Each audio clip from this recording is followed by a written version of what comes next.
Bonjour à tous et bienvenue dans ce cadre un peu spécial, vous voyez, un cadre un peu champêtre pour vous parler du bac 2025. On va continuer à parler du bac 2025, je suis entouré de verdure, voilà, comment on peut être plus heureux que ça. En tout cas plus heureux que lorsque j'ai lu la pièce de théâtre dont je vais vous parler aujourd'hui. Connaissez le jeu dit ni oui ni non? Voilà, c'est un peu compliqué lorsqu'on va parler de la pièce de théâtre d'aujourd'hui. Parce que pour un oui ou pour un non, justement, pour un oui ou pour un non, pour moi c'est ni oui ni non, ni oui ni ça c'est non. Voilà, c'est un grand non, et hop hop hop. Il y a tellement de vent, vous voyez que le téléphone est en train de tomber. Il a même pas envie, le téléphone, que je parle de cette pièce. Je me suis profondément ennuyé. Alors si, je vais quand même pas lui dire qu'elle a que des défauts, cette pièce, elle a une immense qualité. Alors là, vous voyez, j'essaie toujours d'être un peu nuancé dans mes propos, alors là je vais l'être. Elle a une immense qualité, c'est qu'elle est très courte. Voilà, donc en même pas une demi-heure, top chrono, vous l'avez terminée, c'est très simple à lire. Non mais, encore une fois, je vais essayer d'être honnête et d'essayer d'expliquer ce qu'on peut lui trouver à cette pièce et essayer d'expliquer ce que les professeurs de français vont très très bien expliquer. Encore une fois, ce n'est pas du tout une vidéo qui essaie de faire concurrence avec les profs de français parce qu'ils l'ont très bien fait toute l'année. Ils ont expliqué les figures de style, les sous-entendus, le contexte, tout ce qu'il y a à voir derrière. Mais moi, lorsque je lis une œuvre, et c'est là que c'est pas que je m'oppose, mais que j'essaye d'être un peu en complément avec ce qu'on enseigne à l'école et avec ce que moi peut-être j'ai manqué à l'école, c'est que j'essaye de vous faire ressentir ce que moi j'ai reçu au moment de lire un livre. Et ce que je reçois au moment de lire un livre, j'ai besoin d'avoir des émotions. Voilà. Et j'ai pas besoin, et on en parlait avec Bonjour Tristesse, et on va reparler tout au long de cette pièce, j'ai pas besoin d'une œuvre où, après l'avoir lue, où je me dis mon Dieu, mon Dieu, mon Dieu, mon Dieu, que je me suis ennuyé. Oh là là là là là là là là. Vous avez reconnu le film. Oh là là là là, la boulette. Oh la boulette. Non, non, mais vous voyez, j'ai pas besoin de me dire oh, qu'est-ce que je me suis ennuyé. Et puis de m'asseoir à la table, et puis il y a quelqu'un qui arrive, et il dit bon, alors, tu t'es ennuyé, c'est normal. Je vais tout expliquer, et tu vas voir à la fin de mon explication de 4 heures en 3 parties, top chrono, etc. Tu vas trouver ça génial. Bah oui, mais je me suis quand même fait chier, moi, pendant la vidéo, pendant la pièce. C'est normal que tu te sois ennuyé. C'était fait pour. Donc vous l'avez compris, je vais parler aujourd'hui de pour un oui ou pour un non de Nathalie Sarraute inscrite au baccalauréat 2025. Alors là, pour le coup, je suis désolé, hein, encore une fois, les professeurs de français vont m'en vouloir, mais je l'ai détesté. Je me suis tellement ennuyé. Et je sais que ça plaît à beaucoup. J'ai quand même pris des notes, vous voyez. J'ai pris des notes parce que j'ai essayé de comprendre qu'est-ce qu'il y avait de bien en fait dans cette pièce. Pour être honnête, pour essayer d'aller comprendre. Et donc j'ai été un peu noté sur quelques sites qu'est-ce qu'ils y trouvaient. Donc je me suis noté tout ça et je vais essayer d'y répondre. Voilà. Donc si vous êtes lycéen, que vous allez passer le bac là dans 2 semaines, dans 2 jours ou dans 2 heures. Bon, dans 2 heures, c'est un peu chaud quand même, ou dans 2 minutes. Vous êtes dans le couloir, vous attendez, vous dites oh là là, heureusement, Romain il a été choisi avant moi. J'ai encore quelques minutes de sursis.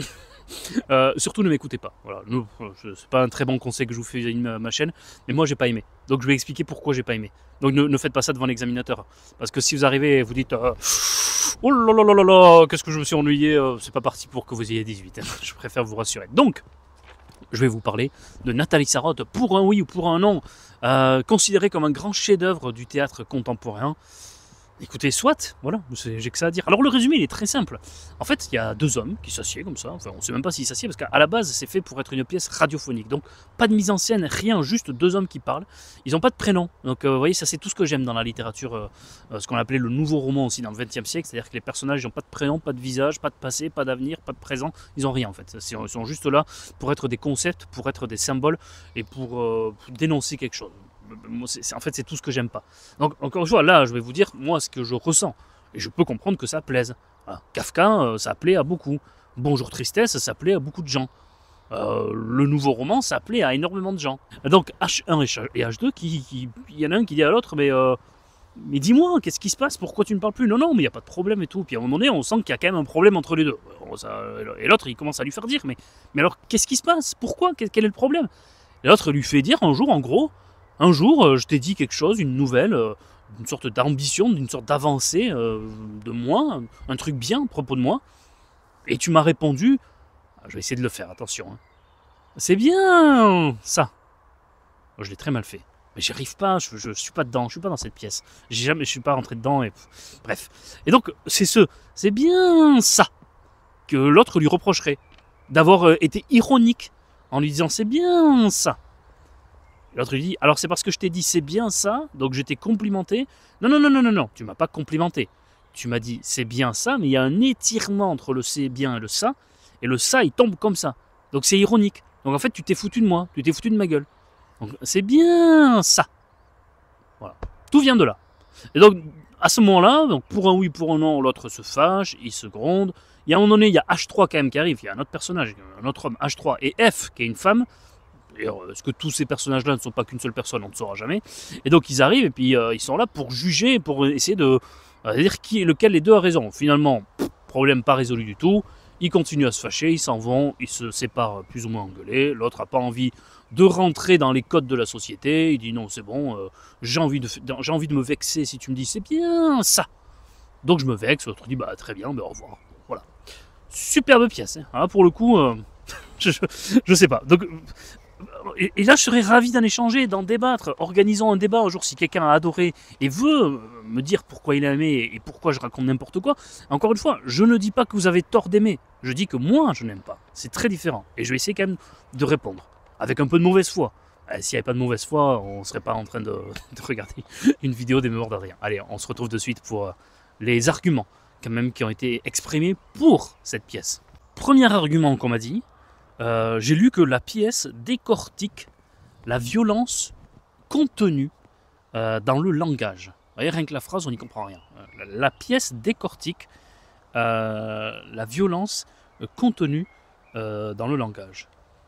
Alors non, pour moi ça décortique rien du tout. C'est-à-dire que, à part ma patience, au bout d'un moment j'en avais plus qu'assez d'être dans cette pièce et de dire mais allez-y, mais je sais pas, faites quelque chose, presque battez-vous, mais je sais pas, moi j'ai juste l'impression d'assister à deux types dans un comptoir qui ne savent pas se dire les choses, qui sont pas plus profonds qu'un langage, qu'un débat ou qu'une dispute familiale, et c'est tout.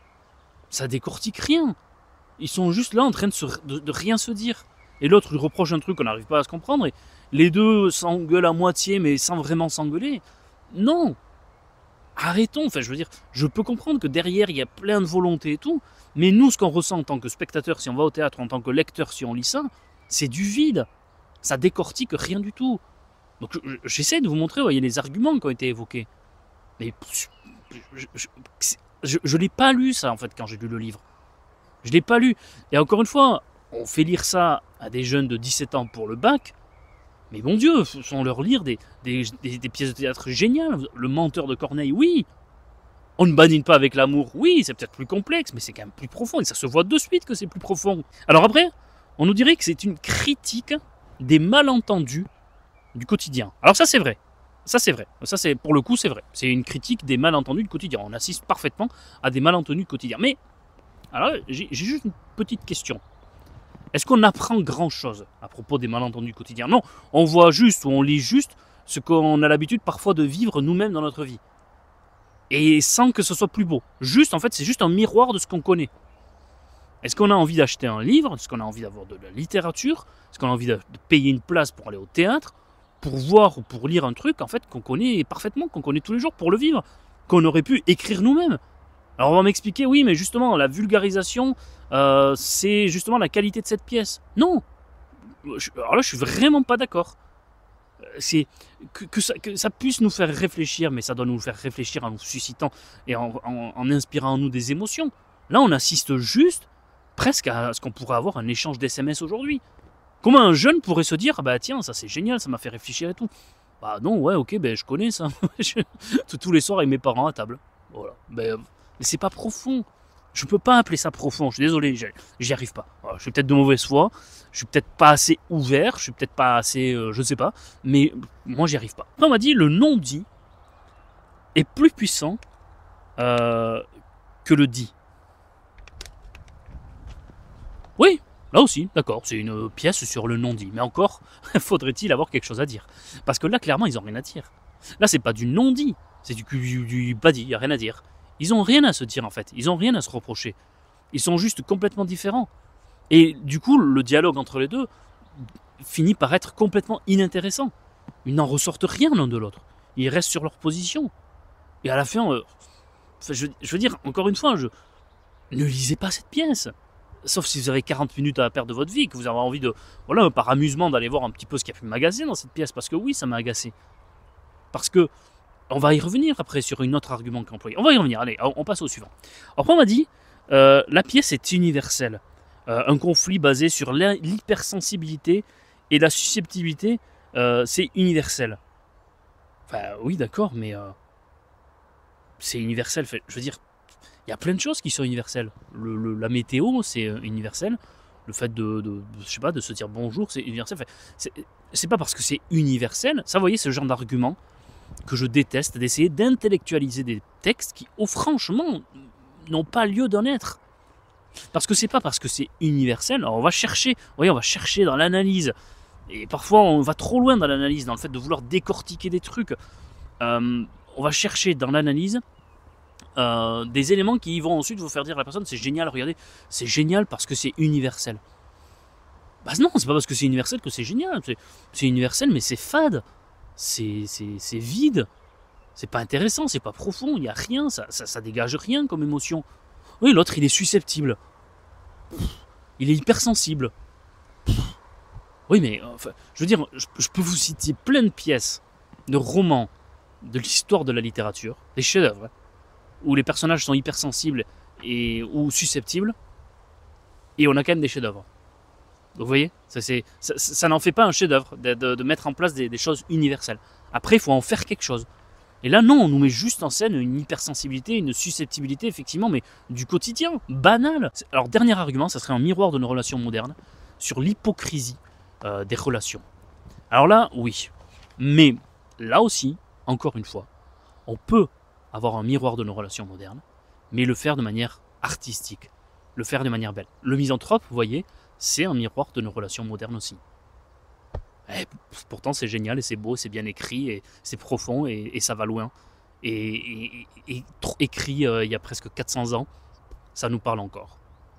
Voilà. Cyrano de Bergerac, c'est un miroir de nos relations modernes. Voilà. Mais même chez Plot, vous avez des pièces qui sont des miroirs de nos relations modernes. Voilà. Je dis pas que le classique est forcément mieux que le contemporain, hein. C'est pas ça que je suis en train de vous dire. Hein. C'est que là, cette pièce-là, elle fait beaucoup de mal au théâtre contemporain. Pour le coup. Je suis désolé, hein. Mais c'est encore une fois, hein, c'est pas du tout un miroir, c'est un miroir déformant. C'est-à-dire que ces personnages-là, on n'y croit pas un seul instant à leur dialogue. Je sais pas, je me suis tellement ennuyé que je sais même pas quoi vous dire en fait. Donc j'ai fait cette vidéo parce qu'on continue le défi de lire toutes les œuvres inscrites au baccalauréat. Mais, mon Dieu, vous voyez, et c'est là précisément ce que parfois on peut reprocher à la manière dont est enseignée la littérature à l'école. Et après, on va se dire, bah, les jeunes ne lisent pas. Mais parce que, est-ce que ça donne envie de lire ça? Clairement. Non. Les gens se disent, mais en fait, ça m'arrive tous les jours sur les réseaux sociaux, dans la vie. Ça m'apprend rien, ça m'apporte rien. Qu'est-ce que ça apporte, cette pièce, aux jeunes de 17 ans, à qui on va dire, lis des livres, lis ça. Il va dire ça, il va dire, c'est bien ça. Oui, c'est tout. Elle est où l'acte 2? C'est où l'acte... Non, mais c'est tout, là, c'est terminé. Voilà. Alors, c'était bien, ça? Oui, mais pourquoi c'est bien? Ah bah alors, c'est pour ça que je suis là. Alors, asseyez-vous, jeune gens, je vais vous expliquer pendant 4 heures pourquoi c'est bien. Non, mais, vous voyez, et en fait, que pour lire du Molière, du Corneille, du Racine, du Victor Hugo, qui a besoin d'un enseignant qui explique parfois ce que veut dire cette expression, le contexte, mais parce que c'est beau, parce que ça, on ressent quelque chose. Lorsqu'il y a la mort de certains grands personnages dans l'histoire de la littérature, on est ému, c'est beau, c'est profond, c'est épique parfois, c'est même drôle. Mais là, on ressent strictement rien. Je crois que c'est voulu hein, par toute cette période du nouveau roman, par cette période de l'histoire de la littérature du XXe siècle. Je crois que c'est voulu hein, de faire ressentir du vide. Mais moi, ça ne me parle pas, encore une fois.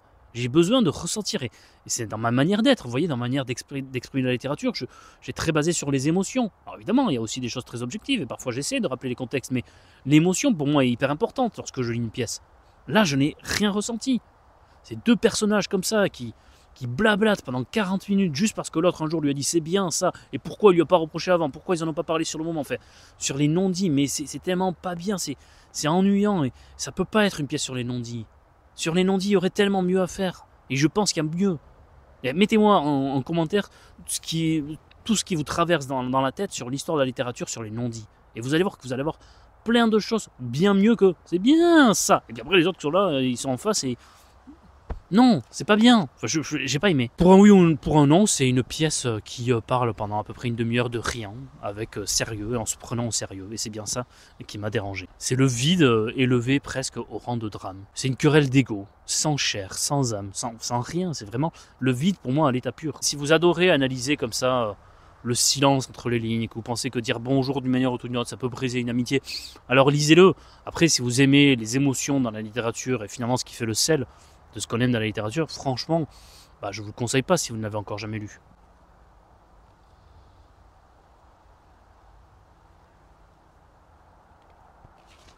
Mais franchement, même le théâtre de l'absurde contient des œuvres bien supérieures à celle-là.